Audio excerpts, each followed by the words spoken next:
empezar nuestro estudio en este momento y agradezco al Señor la oportunidad que nos da de estar con vida. ¿Cuánto le dicen gracias, Señor, porque estoy vivo? Estamos vivos, ¿verdad? Miren, la vida no es suya, la vida es del Señor. El tiempo que Dios te regala no es tuyo, el tiempo es de quién? El tiempo es de Dios. Estaba durante la semana meditando algo que podíamos compartir con ustedes y con las personas que vinieran el día de hoy. Y ustedes saben, mis amados, que nuestra iglesia en la Florida está tomando una dirección hermosa de consagración, de recordar que nuestra iglesia, mis amados, nuestra iglesia adventista está dirigida por el Señor Jesús. En las reuniones de pastores que tenemos, la obra, ¿no es cierto?, la ponemos en las manos del Señor para que su Santo Espíritu nos dirija y el Señor está dirigiendo la obra. Nuestro Señor Jesús vino a esta tierra con un propósito, mis amados. Vino a salvarnos, vino a salvarnos. Y el día de hoy quiero que meditemos un poquito en una de las 7 iglesias, ¿no es cierto?, de Apocalipsis, pero, o sea, la vamos a tomar como referencia y aplicar a nuestra vida, pero vamos a hablar un poquito algo, un término de los cuales de esta iglesia se desprende. Abran su Biblia en el libro de Apocalipsis capítulo 3 y vamos a mirar el verso 3 también, Apocalipsis 3:3. Dice allí el Señor a la iglesia: acuérdate pues de lo que has recibido y oído, y guárdalo, y arrepiéntete, pues si no velas, vendré sobre ti como ladrón, y no sabrás a qué hora vendré sobre ti. Este versículo, mis amados, nos recuerda algunas historias que el Señor Jesús contó. ¿Verdad? Por ejemplo, ¿a qué historia le recuerda a usted ese versículo que Jesús contó? La parábola de las vírgenes, ¿verdad? De las vírgenes. Aquí el Señor está hablando al pueblo de Dios, aquí el Señor está hablando a la iglesia. Y cuando el Señor habla a la iglesia, mis amados, nosotros tenemos que entender que el mensaje de Dios es un mensaje no solamente para tenerlo teóricamente, ¿no es cierto?, en nuestra mente. Hay un peligro. El peligro, mis amados, más grande que tiene la iglesia es malentender la salvación. La salvación viene ¿de quién? Viene de Dios. Pero ¿cómo Dios ha hecho el proceso de salvación? Para que usted y yo tengamos vida eterna. ¿Qué ha hecho Dios? El Señor tuvo una reunión, ¿no es cierto? En esa eternidad hubo un pacto, se llama el pacto eterno. En ese pacto eterno, Padre, Hijo y Espíritu Santo tuvieron una reunión. Y en esa reunión decidieron crear al hombre. Y en esa reunión decidieron crearle a su imagen y semejanza, no del mono, a imagen y semejanza ¿de quién? De Dios. Y el hombre fue creado. Y en esa reunión que tuvieron ahí en el cielo, en algún momento de la eternidad, conociendo Dios, ¿no es cierto?, el futuro y sabiendo eso, el Señor, ¿no es cierto?, entre el Padre, el Hijo y el Espíritu Santo, en esa época no se llamaba hijo, simplemente eran 3, ¿no es cierto?, personas en el cielo. El que es el Hijo vino a esta tierra y ese Hijo, mis amados, decidió ahí en el cielo decir: yo voy a la tierra si el hombre se equivoca. Y mis amados hermanos, ¿cumplió con su promesa, sí o no? ¿Sí o no? Claro, conocemos la historia. La Biblia, mis hermanos, la Biblia, el personaje central de la Biblia se llama ¿cómo? Cristo Jesús. Cristo Jesús. Y así que, mis amados, Cristo vino a esta tierra. Y Cristo vino, mis amados, a mostrar cuál es la voluntad del Padre, cuál es el amor del Padre, qué es lo que el Padre quiere darnos, ¿no es cierto?, para no vivir en este mundo miserable de pecado. Así que así empezó la historia. Y ahora el ser humano, mis amados, ahora que estamos viviendo en pleno siglo XXI, estamos presos. Usted no está en una cárcel. Yo no sé si alguno de ustedes alguna vez estuvo en una cárcel, pero estar en una cárcel debe ser bien difícil. Estar en una cárcel tiene que ser una experiencia, eh, digo yo, muy dura. Yo conozco de personajes que han estado teniendo situaciones difíciles, han estado presos, ¿no es cierto? Tengo algunos pastores, colegas míos que han estado presos en Cuba algún tiempo, los han tenido allí, ¿no es cierto? Por defender, ¿qué cosa? Por defender la palabra de Dios, por decir que es cristiano, ¿verdad? Así que, mis amados, ustedes no están presos, no están en una celda, por eso están aquí en la iglesia el día de hoy. Pero yo les digo algo, no, ustedes y yo estamos presos en algo que se llama tiempo. ¿Estamos presos de qué? Presos del tiempo. Pero pastor, ¿cómo es eso que estamos presos del tiempo? Claro, Dios es un Dios eterno. Dios no conoce principio, Dios no conoce fin. Dice, él dice, yo soy el ¿qué? El alfa y la omega. Así que Dios no tiene principio, no tiene fin. Y cuando Dios creó al ser humano, le hizo con ese propósito de que tenga la bendición de tener esa vida, ¿qué? Esa vida eterna. Pero el ser humano la perdió. Y ahora, mis amados, estamos en una condición de prisión aquí en este mundo. Y esa prisión, mis amados, se llama tiempo. Pero hay algo más. Estamos a veces presos de las circunstancias. ¿Alguna vez usted no se ha sentido preso o presa de las circunstancias? ¿No se ha sentido usted en una situación tal en la que usted dice, o soy fiel a Dios, o me pierdo, o hago esto, o trabajo el sábado, o no como, o doy mi diezmo, y si doy mi diezmo no voy a comer? ¿Y usted ha estado en esas circunstancias? Algunos sí hemos estado en esas circunstancias. Así que nosotros hemos experimentado varias cosas. Hemos estado experimentando, ¿no es cierto?, la presión, ¿verdad?, de ser fiel o infiel. Ahora, presos estamos el tiempo, porque cuando entró el pecado en esta tierra, esa eternidad que le dio a Adán y Eva para que vivan eternamente se perdió.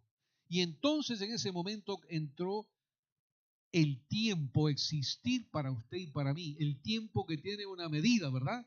La medida es, tú naces hoy, pero de aquí a la vuelta de 80 años, 70 años, 60 años y uno muere hasta jóvenes, se acabó tu vida en este mundo. ¿Sí o no? La semana pasada me llaman, me dicen, pastor, tenemos que orar por esta familia porque un pariente de esta persona, y pusieron en el chat de una de las iglesias, este joven, fueron a mirarlo porque no se levantaba, fueron a mirarlo 30 añitos, falleció ahí, acostadito. Entonces, el ser humano está en la prisión ¿de qué? Del tiempo. Naces, pero sabes que un día vas a morir, vas a morir. Y entonces la pregunta es, mis amados, ¿qué hacemos con el tiempo? Sigamos leyendo, volvamos otra vez al texto del verso 3. Acuérdate pues de lo que has recibido y oído y guárdalo. Si recibiste mensaje de Dios, si recibiste la enseñanza de Jesús, que Jesús es tu Salvador, mantente en eso. Si el Señor te dice, si mamáis guardad los mandamientos, mantente en eso. Si te casaste y ahora tienes tu familia, el Señor dice que tenemos que ser fieles los unos a los otros, mantente en eso. Si el Señor dice no robarás, mantente en eso. Pero mi querido hermano, nunca te divorcies de la persona de Jesús, nunca dejes de leer la Biblia, nunca dejes de orar, porque sí, a pesar de que estamos prisioneros del tiempo, el Señor tiene una promesa, vamos a tener vida eterna. Pero si dejas, ¿no es cierto?, tu relación con Dios, el nombre que fue escrito en el libro de la vida, es posible que se lo quite. Una persona me dijo, pastor, una persona que se bautizó, aunque haga lo que sea por allí, nunca se va a perder. Bueno, te digo que la Biblia dice lo contrario. Mira, dice acá, de la mitad para adelante, el verso 3, pues si no velas, vendré sobre ti como ladrón y no sabrás a qué hora vendré sobre ti. Es decir, durante el tiempo de vida que tienes todas las oportunidades para caminar con Dios, para consagrarte al Señor, para conocer a Jesús, para conocer quién es Dios, su amor tan grande y misericordioso, siendo un Dios tan poderoso. Ese Dios vino en la forma de Jesús a esta tierra para mostrar quién es Dios. Él era Dios. Así dice San Juan 1:1, ¿no? En el principio era el verbo, y el verbo era, sí, Jesús es Dios. Jesús es Dios, pero vino a esta tierra para mostrar ese amor. No quiere que nadie se pierda. Adán y Eva, mis amados, entraron en pecado, pero Dios quiere que la humanidad, ¿no es cierto?, se salve. Por eso el Señor vino para morir por Alicia, que el día de hoy aceptó la invitación de ser una hija de Dios. Ahora, mira lo que dice acá, el verso 5. El que venciere será vestido de vestiduras blancas y no borraré su nombre del libro de la vida. Quiere decir que va a haber la posibilidad de que el nombre que está escrito en el libro de la vida sea quitado. Así que el hecho de que te bautices es una garantía, ¿no es cierto?, de que tu nombre va a estar escrito en el libro de la vida, pero si no vives conforme a lo que estás decidiendo, haciendo un pacto con Dios, tu nombre puede ser quitado del libro de la vida. Ahora, ustedes se preguntarán, ¿qué puedo hacer o qué debo hacer para que mi nombre no sea quitado del libro de la vida? Y entonces dice, siguiendo el verso 5, y confesaré su nombre delante de mi Padre y delante de su ángel. Qué lindo, mis amados, que cuando en ese juicio, ¿no es cierto?, que estamos viviendo en época de juicio, nosotros pase el nombre, por ejemplo, de Alicia, y dice el Señor, bueno, aquí está Alicia, Alicia Alarcón Guerra, ¿verdad? Me quedó bien. Alicia Alarcón Guerra. ¿Qué pasó con Alicia? No, el Señor Jesús dice ese nombre. No, Alicia aceptó mi sacrificio en la cruz. Ella aceptó el regalo de la vida eterna. Ella aceptó mi justicia. Ella no se salva por sus obras, pero se salva por la misericordia de ¿quién? De Dios y el sacrificio de Jesús. No se salva por lo que va a hacer, porque ya es salva en Cristo Jesús. ¿Me están siguiendo? Ella no se salva por lo que va a hacer, porque Dios ya le regaló a través de Jesucristo su salvación. El derecho a la vida eterna que Jesús, mira, Jesús te compró. Tú le perteneces a Jesús. Cuando Jesús murió en la cruz del Calvario y derramó su sangre allí, ese fue el pago por tus pecados y mis pecados. Así que el mundo fue comprado por Jesús. El diablo se apoderó de este mundo, pero cuando Jesús murió en la cruz del Calvario, compró este mundo y el derecho a ser nuestro representante en el cielo. Así que cuando una persona en esta tierra acepta el regalo de Jesús de ser un hijo de Dios, esa persona, Jesús pelea por esa persona hasta lo máximo. Él es nuestro abogado, dice la palabra de Dios. Así que tenemos el mejor abogado. Y cuando el diablo viene en el juicio y dice, no, mira, Alicia hacía esto, decía esto, hacía aquello y esto lo demás, y el diablo presenta una lista porque él es nuestro acusador, viene Jesús y dice, un momentito, Alicia es una hija de Dios. Alicia es tu hija, Padre, porque yo le puse mis méritos, yo le puse tu justicia y ahora ella es tuya, Señor. Y ella va a tener vida eterna. Mientras ella sigue en la decisión de tener a Jesús en su corazón y hacer su voluntad. Y esa relación tiene que mantenerse, Alicia, porque esa relación te va a dar a ti el poder del Espíritu Santo. Fuiste bautizada en nombre del Padre, del Hijo y del Espíritu Santo. El Espíritu Santo ha venido sobre ti y el Espíritu Santo ha venido para decirte, Alicia, tú puedes ser vencedora de tus vicios, tú puedes ser vencedora de tus malos pensamientos, tú puedes ser vencedora de todas las cosas en este mundo que pueden haber, porque yo te doy el poder. Pero el poder no viene automáticamente, el poder viene cuando tú te rodillas, le dices, Señor, bautízame con tu Santo Espíritu. Y cada día, eso no es obra de un momento, eso es una obra de todos los días. Todos los días tenemos que doblar nuestras rodillas y decirle, Señor, hoy necesito de tu poder para ser victorioso el día de hoy. No es por mi fuerza, no es por mis talentos, no es por mis títulos, no es por mis méritos que voy a ser salvo. Siempre voy a ser salvo por los méritos de Cristo Jesús. Así que mis amados, cuando aquí en la iglesia, a la iglesia de Sardis, el mensaje es tremendo. La hermana White, interesantemente, mis amados, hace citas de esta iglesia en muchos de sus escritos, hablando acerca, mis amados, de que el Señor conoce, ¿verdad? Ahora, ¿qué pasaba con la iglesia de Sardis? Déjenme le cuento un poquito. La iglesia de Sardis representa a la iglesia, ¿verdad? La iglesia que ustedes saben que a partir de la primera iglesia que nosotros tenemos en la Biblia, que fue la iglesia de Éfeso. La iglesia de Éfeso fue la iglesia, vamos a decir, perfecta, porque de ahí, ¿no es cierto?, fue salidita de las manos del Señor Jesús, una iglesia perfecta. Pero a medida que fue avanzando los años, la iglesia se fue, o el cristianismo se fue distorsionando. Los adoradores, los líderes de la iglesia fueron, hermanos, distorsionando las enseñanzas de Jesús. Más aún todavía, la iglesia cristiana, ¿no es cierto?, la iglesia cristiana tiene la iglesia popular tiene una declaración e incluso lo han hecho a través de YouTube, diciendo que la iglesia popular nació del mismo Jesús, de Pedro y todo lo demás. Pero mis amados, la iglesia cristiana no es una iglesia cristiana específica. La iglesia cristiana no tiene nombre o membrete. La iglesia cristiana, los seguidores de Cristo, somos una iglesia mundial. Una iglesia en la que entran los adventistas del séptimo día y todos los guardadores ¿de qué? De los mandamientos de Dios. Nosotros somos un grupo, ¿verdad?, de iglesias. Somos una iglesia, la iglesia mundial de los adventistas del séptimo día. Pero al cielo no vamos a ir solo los adventistas del séptimo día, sino que van a ir al cielo todos aquellos que guarden los mandamientos de Dios y tengan ¿qué cosa? La fe de Jesús. Y ahí entran los adventistas y todos aquellos que no son adventistas y están guardando todo lo que está ahí escrito. Así que, mis queridos hermanos, eso es importante entenderlo. La iglesia de Sardis, en esa época, el Señor le dice, escribe esto a la iglesia de Sardis. Le dice el verso 1, escribe el ángel a la iglesia de Sardis, el que tiene los 7 espíritus de Dios y las 7 estrellas, dice esto: yo conozco tus obras, que tienes nombre de que vives y estás ¿qué?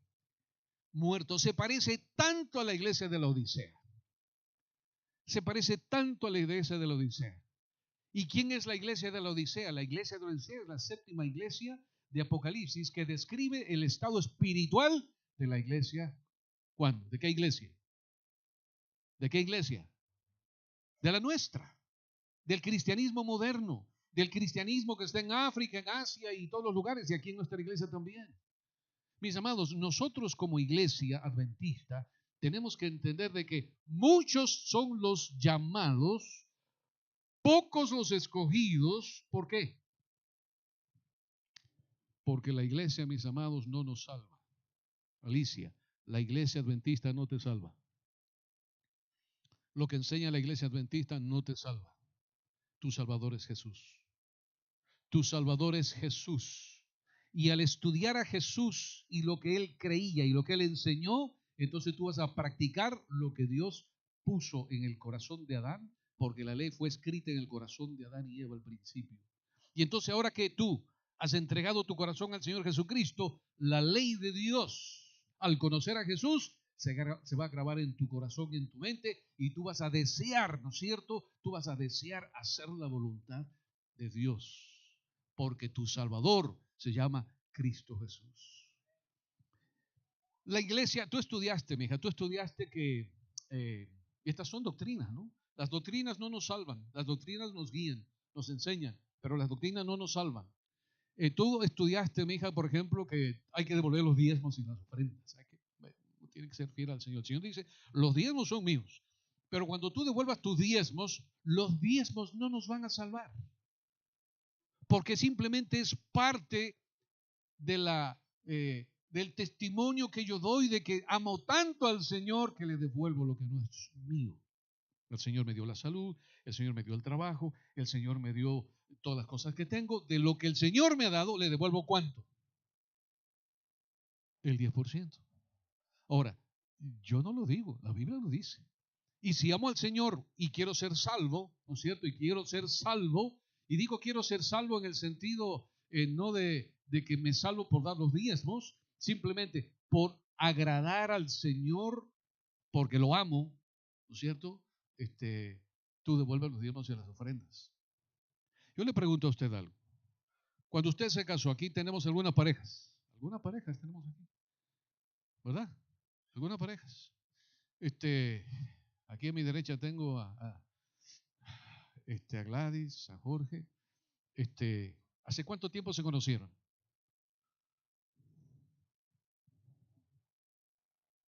¿Ah?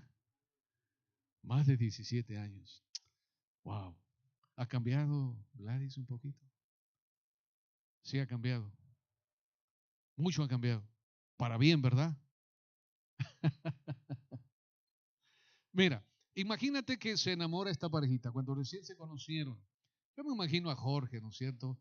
Diciendo, no, esta muchacha va a ser la mujer de mi vida. Esta muchacha va a ser la madre de mis hijos. Imagínate él haciendo sus sueños, ¿no es cierto? Para que se haga una realidad. Ahora, imagínate a Jorge diciéndole una mala palabra a Gladys. ¿Qué diría Gladys?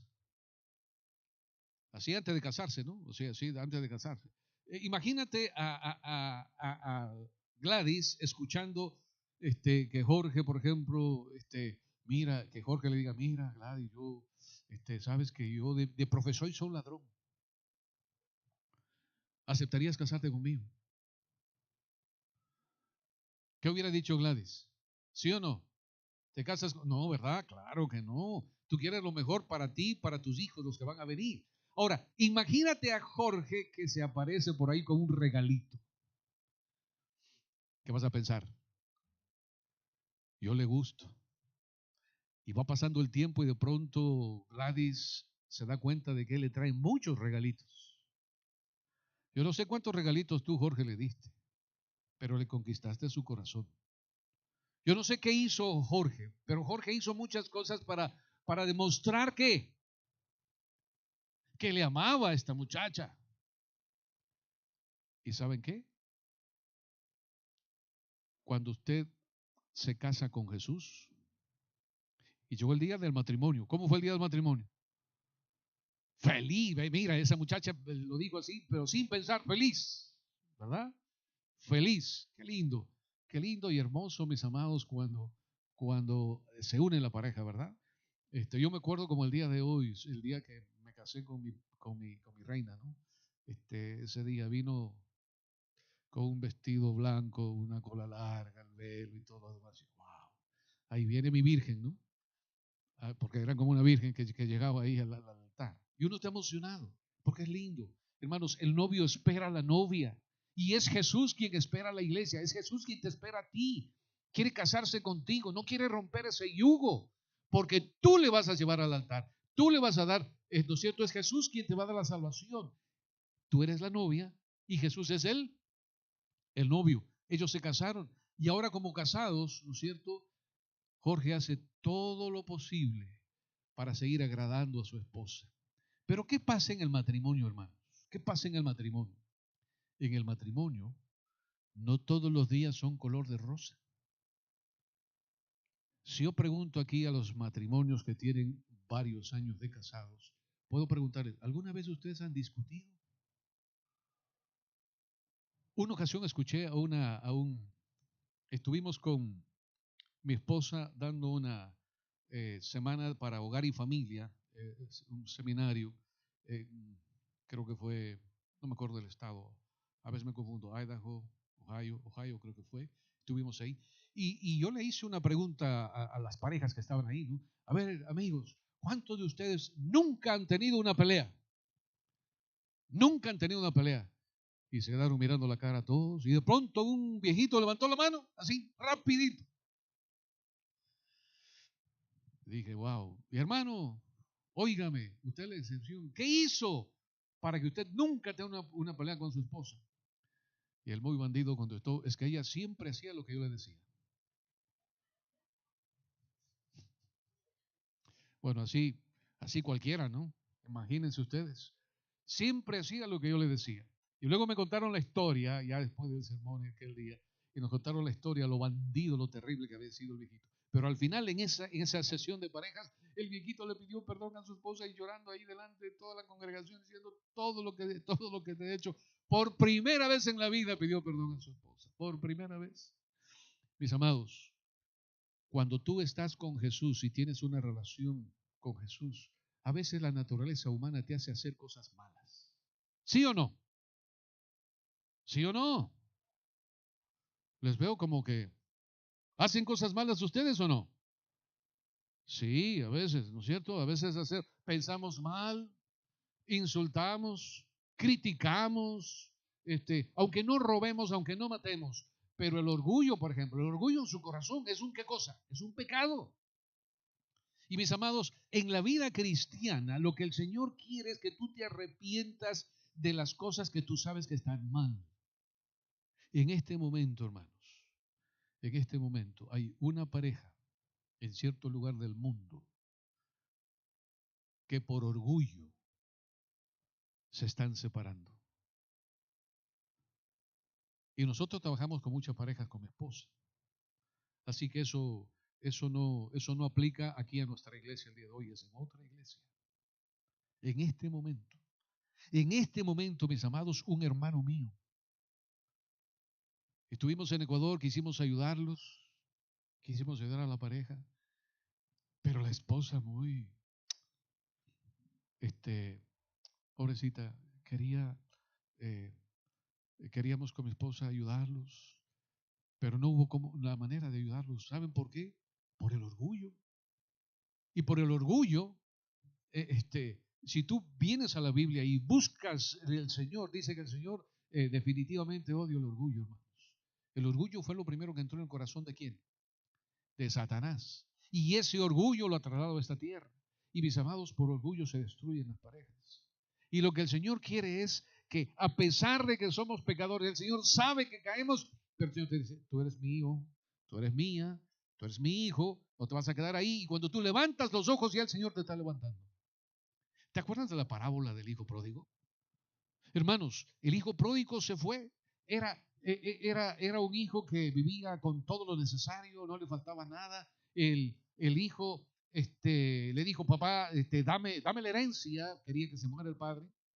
Dame la herencia. Y el padre tuvo dolor. Le dijo, bueno, mira, ahí está tu herencia. Y se fue el hijo y gastó, hizo todo lo que quiso. Y de pronto se vio comiendo, hermanos, algarrobos ahí en una chanchera.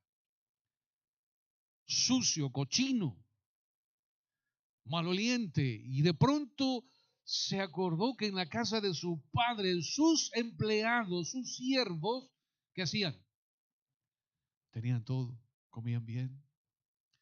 Y dijo, no, yo me voy a levantarle, me levantaré, iré a mi padre y le diré, pecado contra el cielo, contra ti, por favor. Y entonces, mientras iba de camino, y hermanos, mientras iba de camino, a lo lejos, comienza el padre a mirar a alguien que se parece a su hijo, porque el padre siempre está pendiente de sus hijos. Alicia, siempre Jesús va a estar pendiente de ti. No te olvides. Aunque parezca que las nubes están negras, aunque parece que no tiene solución a los problemas, Alicia, el Señor siempre detrás de las nubes va a estar allí. Detrás de las nubes negras siempre hay un sol que brilla. Detrás de las nubes negras, cuando hay tormentas y todo eso, la tormenta va a pasar, pero el sol de justicia siempre va a estar contigo. No te desanimes con las pruebas, nunca, porque el Señor sabe que tú eres una persona humana con tendencia a ser pecadora, que te vas a equivocar, que no vas a ser perfecta, porque en este mundo no hay perfectos, nadie es perfecto, pero el Señor va a estar contigo para levantarte cada vez que tú le digas, Padre, necesito tu ayuda. Y el Señor va a enviar ayuda para ti y para todos nosotros el Señor nos va a enviar ayuda, mis amados. La iglesia de Sardis, mis amados, está viviendo una época terrible. Y esta iglesia de Sardis comenzó a meter en su iglesia, en la iglesia. La hermana Juárez dice algo interesante en la iglesia de Sardis. Ella dice que entraron extremistas a distorsionar lo que Jesús había enseñado. Que la salvación es ¿por qué? Por fe y gracia. Y los extremistas en la iglesia comenzaron a hacer muchas cosas diciendo, tienes que hacer esto, tienes que hacer esto, tienes que hacer aquello, tienes que vestirte de esta manera, tienes que comer de esta manera, todas esas cosas para ser salvo. Mentira, porque la salvación viene de Cristo Jesús y solamente de Cristo Jesús. Así que mis amados, el verso 5, aclarando, cuando dice el que venciere, no será porque tienes que hacer muchas cosas para salvarte. Lo único que tu tarea como cristiano es el que venciere teniendo una relación con Jesús. Esa es la victoria, tener relación con Jesús. Por eso el Señor, cuando tú llegues a ese estado de vida cristiana, dice, te confesaré, ¿no es cierto?, delante de mi Padre, delante de tus ángeles. Mis amados, yo les pregunto a ustedes, cuántos queremos ir al cielo? Yo quiero ir al cielo, yo quiero ir al cielo. No quiero quedarme en este mundo, no quiero quedarme en este mundo. Pero la Biblia es clara. El que creyere y fuere bautizado, ese será salvo. Fíjate lo lindo y lo simple que es el Evangelio. El que creyere y fuere bautizado. Ahora hay una cosa interesante. Fíjate que cuando Jorge se casó con Gladys, Gladys no le dijo, y Jorge tampoco le hizo acuerdo, que cuando la pareja se casa, ¿no es cierto? Cuando la pareja se casa. Bueno, eso es lo ideal de Dios. Cuando la pareja se casa, ¿hasta cuándo es Juan? Hasta siempre. Hasta que la muerte los separe, ¿verdad? Hasta que la muerte los separe. Pero en ese camino, como pareja, todo el mundo ha encontrado piedras. La vida con mi esposa no ha sido todo color de rosas, ¿verdad? Han habido dificultades, hemos tenido pruebas, hemos luchado, hemos peleado.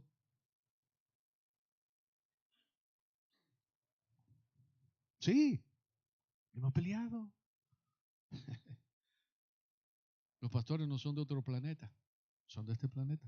Y también discutimos. Claro, al comienzo del matrimonio todo fue luna de miel, pero pasaron los años un poquito, ya las cosas se pusieron dificultad. Pasaron los años y hay una cosa interesante, hermanos. ¿Saben qué era el problema? Que no orábamos juntos. Ella hacía su culto, yo hacía mi culto personal. Y sí orábamos en toda la comida, pero algo que nos faltó muchos años fue doblar nuestras rodillas y orar juntos. El Señor salvó nuestro matrimonio por su misericordia y porque llegó un día cuando nos dimos cuenta que su orgullo y mi orgullo nos estaba matando. Yo estaba ciego, pero gloria al Señor que abrió mis ojos, que me hizo entender que yo soy un ser imperfecto y que el único perfecto es Dios. Y entonces aprendí después de años a aceptar a mi esposa como era, como era. Porque el que cambia no soy yo, el que cambia es Dios. Y aprendí a orar por mi esposa y a orar con ella también. Mis amados, Dios quiere salvar tu hogar, tu matrimonio, tu vida. Y aprendí a entender que el único modelo perfecto no era mi esposa, que era el Señor Jesús. Que Dios te bendiga, mi amado hermano y hermana. Y que Dios te cuide y que te recuerde siempre que en el matrimonio tenemos obligaciones y en el pacto con Jesús tenemos obligaciones. Porque si yo digo que amo a Jesús y no guardo mis mandamientos, ¿soy un qué? Soy un mentiroso. Así que la evidencia de mi amor por Cristo tiene que darse, tiene que verse, tiene que ser natural, tiene que ser natural, no tiene que ser fingido. El amor no se finge, mis amados, el amor no es fingido, el amor tiene que ser natural. Que Dios nos ayude. ¿Y sabes qué? Jehová es el Señor. Jehová es el Señor. Hay un canto que me gusta mucho, me encanta, mis amados. Este canto lo vengo cantando hace algunos años atrás porque me recuerda el éxodo. El pueblo imperfecto sale de Egipto y llega a la tierra prometida. Pero en ese camino, en ese luchar de la vida, mis amados, del cambio que tenían que dar estos seres humanos que salieron de Egipto hasta Canaán, tenían que entender de que tenían ellos que encontrarse y creer con fe en su Creador, en su Salvador. Jehová es el Señor. Vamos a ponerlo y vamos a ponernos de pie todos para cantar este canto. Súbelo un poquito y necesito aquí la voz de Elmer también con el otro micrófono. El Señor, cantemos. Es Jehová el Señor, Dios poderoso, Señor de Gilead, la roca eterna. Él es Señor que nos puede restaurar. Amén. Él nos restaura, nadie más. Él es el el gran yo soy, el Dios de Abraham. Señor Jehová Shalom, el Dios de paz y amor, el Dios de Israel, Señor eterno, y el gran Señor que nos puede restaurar. Yes. Canta aleluya, canta aleluya, canta aleluya, canta aleluya. Él es Señor Jehová, Dios poderoso, el gran Señor que nos puede restaurar. Qué lindo, hermanos, saber que nuestro Dios es un Dios todopoderoso. Señor Jehová Jireh, glorioso Salvador, nuestro Mesías, el Hijo que murió por darnos salvación, el Señor que nos puede restaurar. Canta aleluya, canta aleluya, canta aleluya, canta aleluya.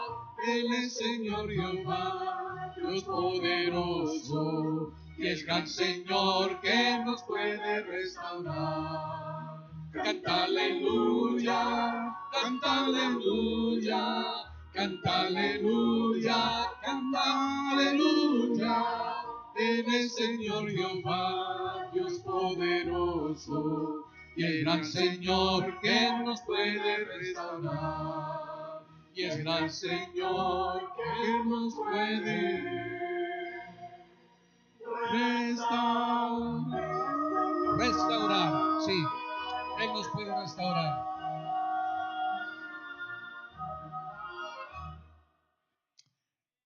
Qué lindo sería que el Señor viniera en este momento y el Señor nos levantase entre las nubes del cielo, nuestro poderoso Salvador. Conectémonos cada día con Jesús. Alicia, haz de eso tu primer trabajo y verás la luz de la eternidad. Padre amado, gracias por tu amor, Señor. Gracias te damos, Señor, porque tú nos aconsejas. Tú, Señor, nos das la oportunidad de venir a ti, oh Dios. Tú conoces cuántas veces nos equivocamos, cuántas veces metemos la pata, Señor.